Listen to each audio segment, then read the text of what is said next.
to commend Lipscomb University for starting this initiative.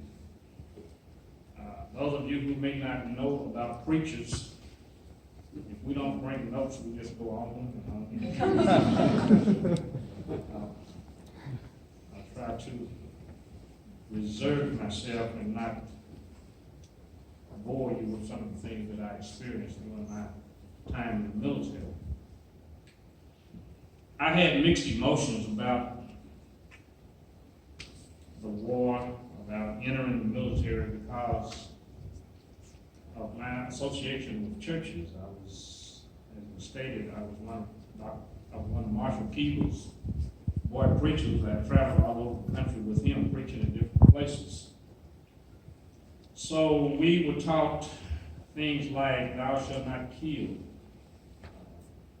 putting your fellow man before you, thinking of their good before thinking of yours. And with that in mind, I took a different approach to life in general. I wanted to help to tear down some of the things that held us as Americans back. I participated in the sit-ins during the mid-60s, marching the streets of Nashville to try to get rid of the racial discrimination that prevailed over this city, where you were allowed to go into certain places and buy what they had, even the food, but you couldn't sit at the counters and eat them. So I wanted to go in and sit down. As a matter of fact, there's one restaurant that reopened, W. Woolworth, downtown. I was pulled off the stool in that restaurant. And recently, my daughters took me back to that place. I had fun, and I had mixed memories about it. These people threw me out of here. But when my daughters told waitresses and the owners of the restaurant who I was, it was like I became an immediate rock star. There were people coming to me asking for my autographs. I didn't do anything.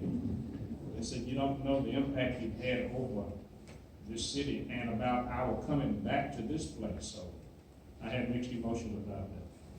I left Nashville, went to Memphis, stayed for a while. They had no jobs available for graduating high school students.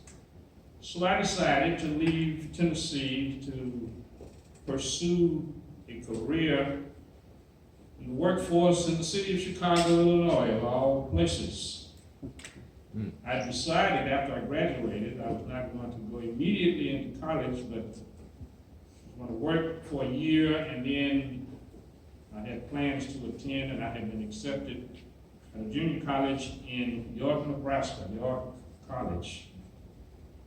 But during that time, the military, after you turn 18 and you register, during that time, you were almost immediately ushered into the military, and which was something similar to what I experienced. So I stayed out and worked for a year, and I had to report to my draft board in Memphis. And I thought, well, they're just going to check me out and send me back home. Well, they did. They sent me back home. But I made the mistake of telling them where my new home was. And I'm now living in Chicago, Illinois. I gave them my address and everything. And the next letter I received, it was from my friends and my neighbors. And I always wondered who my friends and neighbors were who suggested that I be accepted into the military. I still want to know who they are.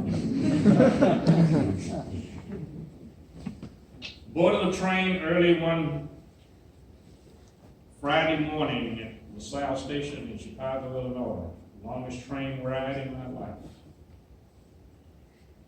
Rode into Hopkinsville, Kentucky on my way to Fort Campbell, Kentucky, where I went through basic training. Of course, we had to, those of us who were basic trainees had to almost fight the airborne troops because they didn't feel that it was necessary for us to be there training. We didn't know anything. Well, we had to learn, but they didn't want us to learn there. Left Fort Campbell on our way to Fort Lee, Virginia, because my military experience was in supply and engineering. You know, and I thought, okay, you're going to be assigned to an engineering unit, but they didn't tell me that it was a combat engineers unit. And I learned later on that being in the military, your primary responsibility was to fight. They taught you to fight. Yes, you learned other things, but your primary responsibility was to learn how to fight, protect yourself, and protect your fellow man, protect your comrades, ultimately protect your country. Now, I didn't have the experience of being on Vietnam soil, but I had a direct pipeline from Okinawa. My responsibility was to find everything that had been damaged in the war, bring it to the necessary people to repair, to make ready to send back to Vietnam so that the men and women who were fighting the actual wars could have the necessary equipment to fight. So I had a very important responsibility.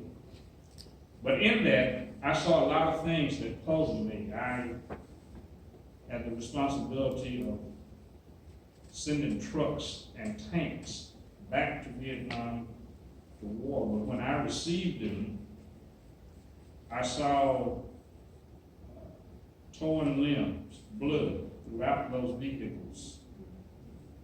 And I knew that there was once a young man that sat where I saw the blood.